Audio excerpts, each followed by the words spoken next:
Last time हमने main function को discuss किया था, लेकिन कुछ बच्चों के कमेंट्स आए हैं, उनको मेन फंक्शन में प्रॉब्लम हो रही है, तो इसीलिए मैं दोबारा से एक बार उस टॉपिक को फिर से डिस्कस कर रहा हूँ।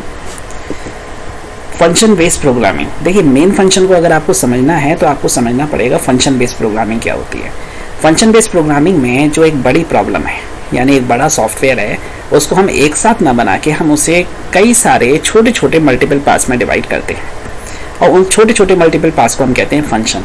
और वो फंक्शन यूजर डिफाइन भी हो सकते हैं और प्री डिफाइन भी हो सकते हैं। तो जैसे कि हम यहाँ पर एक एग्जाम्पल कंसिडर करेंगे, तो यहाँ बेसिकली फंक्शन बेस्ड प्रोग्रामिंग किस पे वर्क करेगी, हम बड़ी प्रॉब्लम को छोटे छोटे स्मॉल मॉड्यूल्स में डिवाइड कर देते हैं और उन मॉड्यूल्स को हम कहते हैं फंक्शन।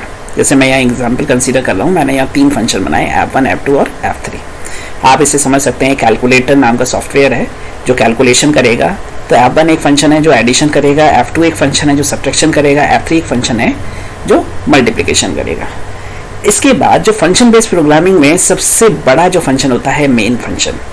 मेन फंक्शन वो फंक्शन होता है जहाँ से एग्जीक्यूशन शुरू होता है, यानी आपका जब प्रोग्राम रन करेगा तो प्रोग्राम किस फंक्शन से स्टार्ट करेगा रन होना, F1 से, F2 से, F3 से या मेन से, ये पहले से ही डिसाइडेड है, प्री डिसाइडेड है कि प्रोग्राम का एग्जीक्यूशन सिर्फ और सिर्फ मेन फंक्शन से ही शुरुआत होती है।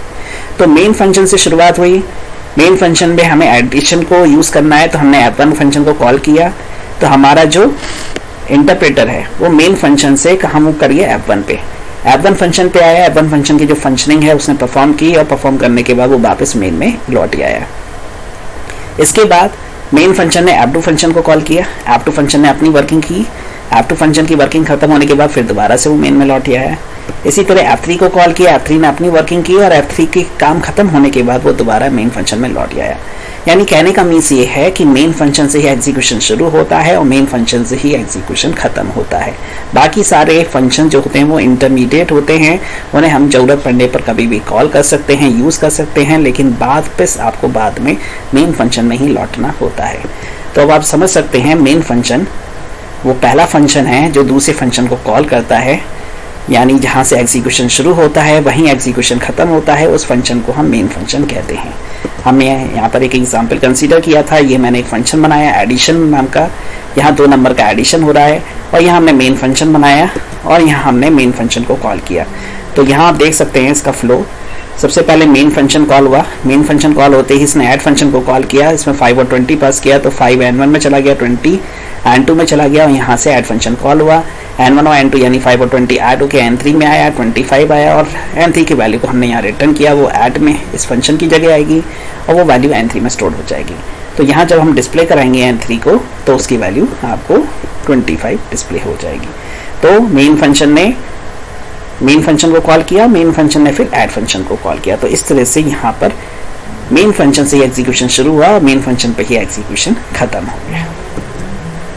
अब मेन फंक्शन की रिक्वायरमेंट, अगर दूसरी प्रोग्रामिंग लैंग्वेज की बात करें तो बिना मेन फंक्शन के काम शुरू ही नहीं होगा, क्योंकि मेन फंक्शन से एग्जीक्यूशन स्टार्ट होता है और मेन फंक्शन से एग्जीक्यूशन खत्म होता है। जैसे कि दूसरी लैंग्वेज है C है, C++ है, जावा है, और भी ऐसी ऑब्जेक्ट ओरिएंटेड प्रोग्रामिंग लैंग्वेज है जहाँ एग्जीक्यूशन हमेशा मेन से ही शुरू होता है और मेन में ही खत्म होता है। पाइथन की बात करें तो पाइथन में main function is the optional part, हम बिना मेन फंक्शन के भी काम कर सकते हैं, लेकिन अगर आपको एक स्ट्रक्चर वे में वर्क करना है तो आपको मेन फंक्शन डिफाइन करना चाहिए। हालांकि ऐसा कोई कंपलसरी पार्ट नहीं है पाइथन में, आप किसी भी फंक्शन को बना के उसे डायरेक्टली कॉल कर सकते हैं, there is no need of the main function. लेकिन बाकी अदर प्रोग्रामिंग लैंग्वेज में मेन फंक्शन की रिक्वायरमेंट होती है, बिना मेन फंक्शन के वहाँ काम नहीं होता। इसीलिए यहाँ हमने मेन फंक्शन को पढ़ा, otherwise main function is the optional part in the Python programming. I hope अब आपको मेन फंक्शन क्लियर हो गया होगा। नेक्स्ट क्लास में हम अपनी नेक्स्ट चैप्टर को स्टार्ट करेंगे, तब तक आप इसको रिवाइज करिए। Thank you very much.